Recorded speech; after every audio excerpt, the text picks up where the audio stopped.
भाई मुझे एक बहुत अच्छा कोट मिला। मैंने सोचा आपके साथ शेयर करूं।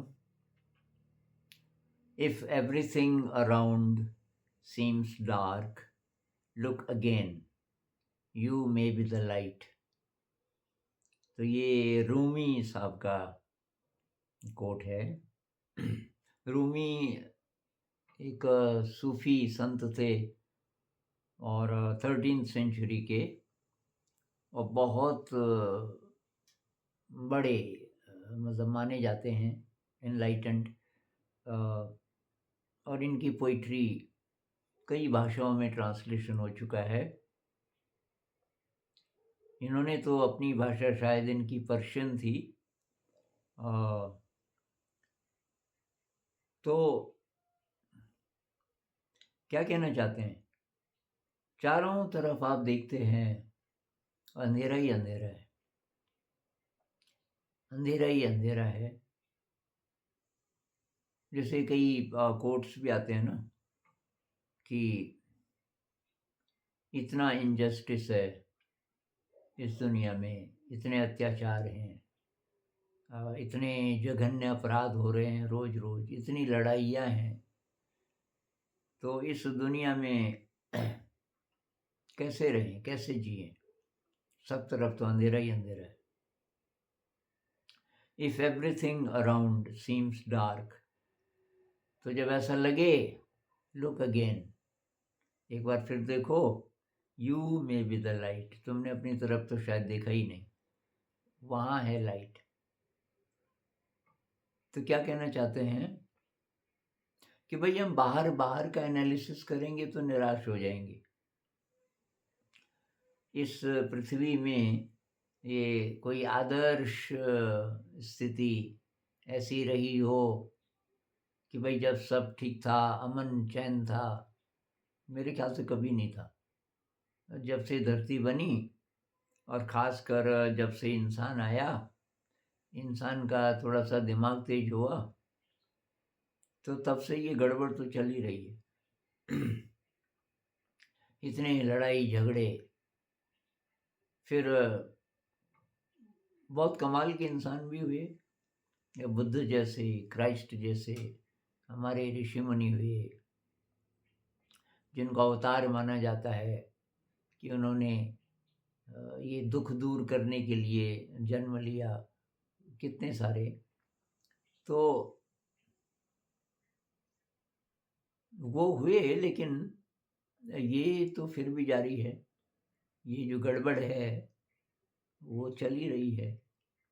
अभी आप इतिहास देखो पिछले 2000 सालों का, इतिहास में लड़ाइयाँ लड़ाइयाँ, ये राजा हुआ, उसने अपना साम्राज्य विस्तार किया, उस पर उसने अटैक किया, सब लड़ाई झगड़े। वैसे ही है इतिहासकार हैं, लड़ाई झगड़े की बात, भाई अच्छी बातें भी तो हुई होंगी ना। तो अभी एक तो भाई ये 8 बिलियन लोग हैं, कैसे कैसे जी रहे हैं, क्या क्या चीज़ें हो रही हैं, उसमें से हमें जो दिया जाता है ये न्यूज़ के द्वारा खासकर, तो वो जो डरावना वाला पक्ष है, उत्तेजक पक्ष है, वही हम तक पहुंचता है। अच्छी खबरें, क्योंकि वो फिर चटपटी नहीं होती, लोग पसंद नहीं करेंगे। खबरें बनती हैं और हमें बताई जाती हैं ताकि वो बिकें, ताकि हम मज़े लें। और किसी ने कोई नई चीज़ बना दी, कोई अच्छी चीज़ बना दी, तो उसका नाम नहीं आएगा, क्योंकि उसमें कुछ उत्तेजक नहीं है। तो कहीं कोई मर गया, कोई लड़ाई हुई, कोई बैंक लूट गया, कुछ ये हुआ, कुछ वो हुआ। कोई ऐसा इंडस्ट्रियलिस्ट है कि जिसने भाई जितने कर्मचारी हैं उन सबको बोला कि अब से सब मालिक होंगे इसके, और जितना जो काम करेगा उतना उसको पैसा मिलेगा, और मुझे भी उतना ही मिलेगा मेरे काम के हिसाब से। मान लीजिए किसी ने ऐसा किया, ऐसे हुए हैं लोग। उनके बारे में हम जानते ही नहीं। लेकिन जिन्होंने गड़बड़ किया उनका नाम हम जानते हैं। तो अब मौजूदा हालात में अभी के संदर्भ में कहें तो वाक़ई एवरीथिंग अराउंड सीम्स डार्क और इंसान निराश हो सकता है कि कैसे जिएँ इस दुनिया में। ये पर्यावरण की समस्याएँ हैं, ये समस्या है, वो समस्या है। तो ये कह रहे हैं कि you may be the light, ज़रा ध्यान से देखो, लाइट यहाँ है। और ये संदेश अगर लोगों को मिल जाए कि भाई लाइट आपके अंदर है, इसी का तो अभाव है। भाई जितनी भी गड़बड़ है, अगर आप उसका सोर्स टटोलोगे तो यही है कि हमें अपने अंदर जो प्रकाश का स्रोत है वो नहीं दिखाई दे रहा है। इसके कारण गरीबी है, भुखमरी है, देशों के बीच लड़ाइयाँ हो रही हैं, रिसोर्सेस के लिए मारामारी है, धर्म के नाम पे, जाति के नाम पे, नेशनैलिटीज़ के नाम पे लड़ाइयाँ हो रही हैं। सबका रूट अंत में यही है कि इंसान को अपने अंदर की शक्ति का पता नहीं चल रहा है। वो चलता तो ये सारी चीज़ें खत्म हो सकती थी। अब आप बोलोगे कैसे?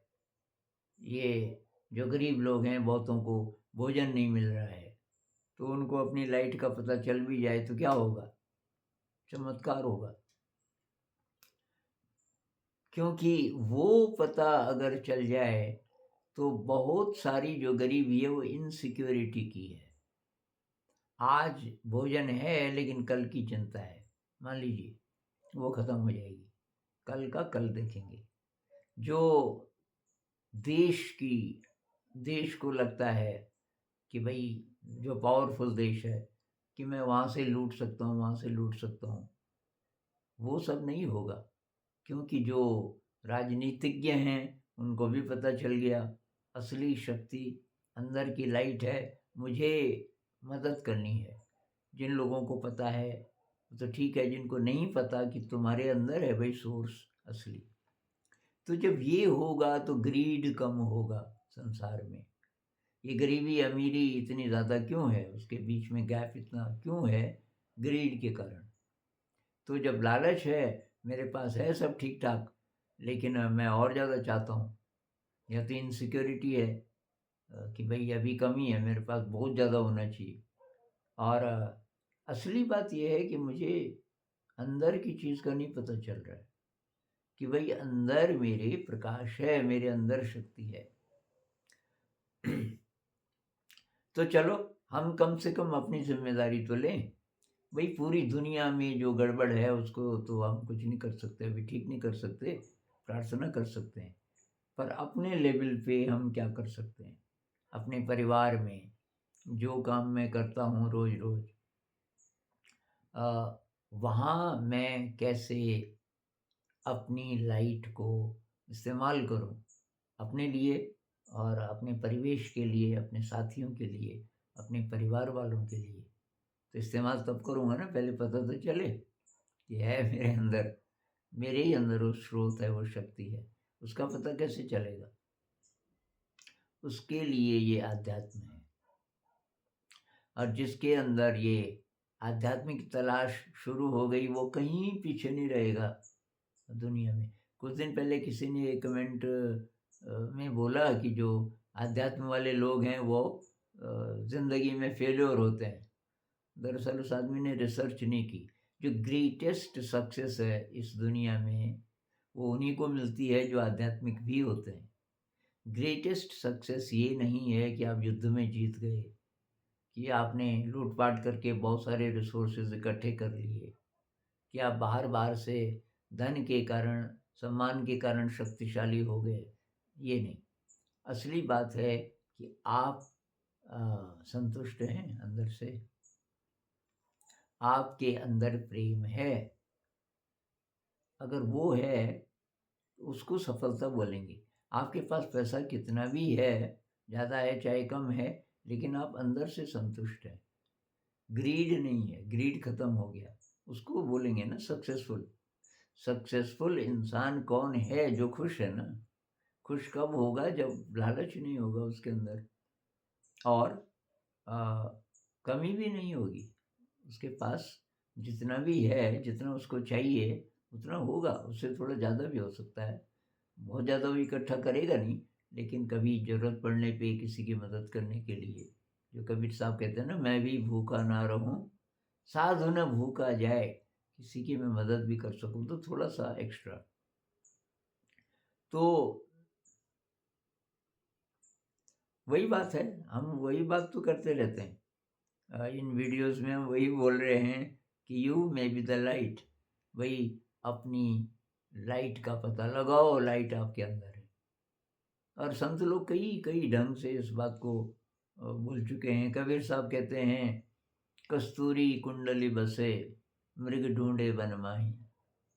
एक ही वो कस्तूरा मृग होता है ना, उसके अंदर वो खुशबू होती है।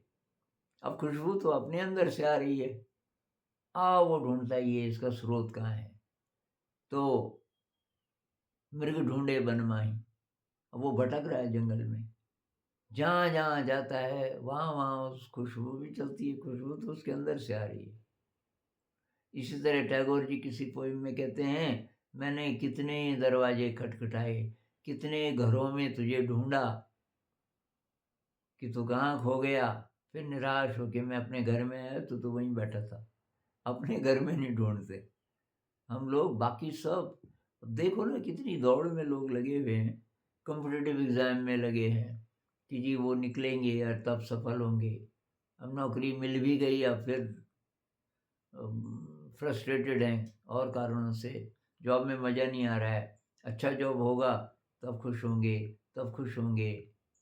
बच्चे हो गए, अब बच्चे सेटल हो गए तो तब जाके ज़रा ठीक होगा, ये होगा। ऐसे ही इस दौड़ में इंसान मर जाता है, ठीक कभी होता नहीं। क्योंकि ठीक तो अभी है, अगर आप सही दिशा में देखो। तो वही अपनी लाइट को तलाश करना है, उससे आप की तो सब प्रॉब्लम खत्म हो जाएगी, लेकिन आपके कारण फिर और इर्द गिर्द भी उजाला होगा। जब आपको अपनी लाइट का पता चलेगा तो तब उस लाइट से और भी चीज़ें प्रकाशित होंगी। आपके आसपास जो और लोग हैं उनकी ज़िंदगी में भी आप थोड़ा सा कुछ अच्छा कर सकते हो।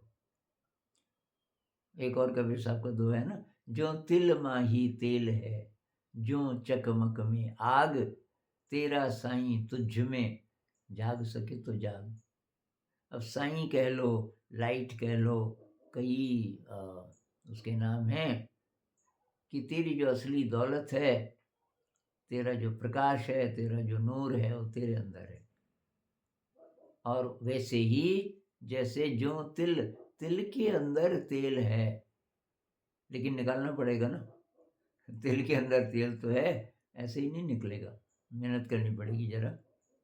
चकमक में आग है, लेकिन अब चकमक पत्थर, मतलब कोई एक प्रकार का पत्थर होता है काफ़ी हार्ड, तो दो पत्थरों को रगड़ो और बीच में कोई जलने वाली चीज़ रख दो।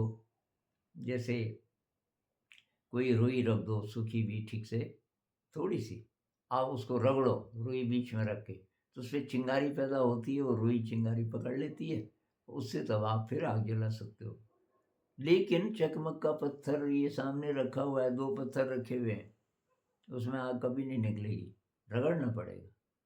उसी प्रकार से है तो आपके अंदर अपने आप नहीं उजागर होगा, आपको थोड़ा सा ध्यान करना पड़ेगा, अपनी क्वालिटीज़ को थोड़ा सा एक्सप्लोर करना पड़ेगा। मेरे अंदर ऐसा क्या क्या है, तो आपकी क्रिएटिविटी है, कंपैशन है, ये जो दिव्य गुण है ना इंसान के। एक तो हमारे पार्श्विक गुण हैं जो पीछे से आए, लोअर इमोशन कह लीजिए, ये नेगेटिव इमोशन जितने हैं ये लोअर कैटेगरी में आएंगे। ये ग्रीड है, राग द्वेष वगैरह वगैरह है, तो एक तो ये है जिसको तो हम जानते हैं। लेकिन एक दिव्य दिव्य जो गुण है हमारे अंदर, वो है कंपैशन, क्रिएटिविटी, ग्रैटिट्यूड, ह्यूमिलिटी, सेवा का भाव। तो इनको ढूँढना पड़ेगा, ये सब हैं। लाइट जब हम बोल रहे हैं ना कि हमारे अंदर जो प्रकाश है, तो ये उसकी किरणें हैं एक तरीके से उस सोर्स की। क्रिएटिविटी, ग्रैटिट्यूड, ह्यूमिलिटी, सेवा, ये सब वही है, वही प्रकाश ही है। तो भाई उसको ढूँढना है और निराश नहीं होना। बार-बार, बार-बार देख के निराश मत हो जाइए। कल एक चिट्ठी और मेरे लिए आई, ईमेल से किसी ने कुछ उदाहरण दिए कि मैं ये देखता हूँ गड़बड़ बाहर, और वो कैसा भगवान है जो ये सब होने देता है, वगैरह-वगैरह। तो भई ये तर्क-वितर्क से हम कहीं नहीं पहुँचेंगे। और मन को खराब तो स्वाभाविक है, लगता है, कोई गड़बड़ न्यूज़ हम सुनते हैं, थोड़ा-सा मन को खराब लग सकता है। लेकिन अंत में इलाज तो वही है भई, अपनी लाइट को ढूँढो, और तब थोड़ा ना थोड़ा हम कुछ कर पाएँगे। वो लाइट अपने आप चारों तरफ कुछ ना कुछ चेंज लाएगी। चेंज चाह रहे हो ना, आपकी दुनिया अच्छी हो, तो उसको देख-देख करके परेशान होगे तो अच्छी होगी नहीं हो, आप भी परेशान हो जाओगे। उल्टा, एक आदमी था जिसको आप ठीक रख सकते थे अपने आप को, अब उसको भी नहीं रख रहे। भाई दुनिया कहाँ से शुरू होती है? आपसे। तो इस एक इंसान को पहले ठीक करो, क्योंकि इसको आप सबसे अच्छी तरीके से जानते हो। मुझे अगर दुनिया की चिंता है, तो मैं पहले भाई इसको ठीक करूँ, अपने आप को। क्योंकि यहाँ से तो शुरू होता है सब कुछ। मैं अपने को ही ठीक नहीं कर सकता, तो दूसरे को कैसे ठीक कर पाऊँगा? उसके बारे में तो मैं उतना नहीं जानता, जितना इसके बारे में जानता हूँ। तो यहाँ से शुरू करना है। तो मेरे अंदर जो लाइट है, मैं उसका पता लगाऊँ, उसके लिए मेडिटेशन है, उसका अभ्यास कीजिए। मेडिटेशन, क्रिएटिविटी, ग्रैटिट्यूड, ह्यूमिलिटी, सेवा का भाव, इनका अभ्यास कीजिए, और फिर आपको अपने अंदर का जो प्रकाश है वो दिखेगा। प्रकाश आप समझ ही गए होंगे, आपकी दिव्यता बाहर आएगी। आपके अंदर बहुत ज़्यादा उत्साह पैदा होना शुरू होगा।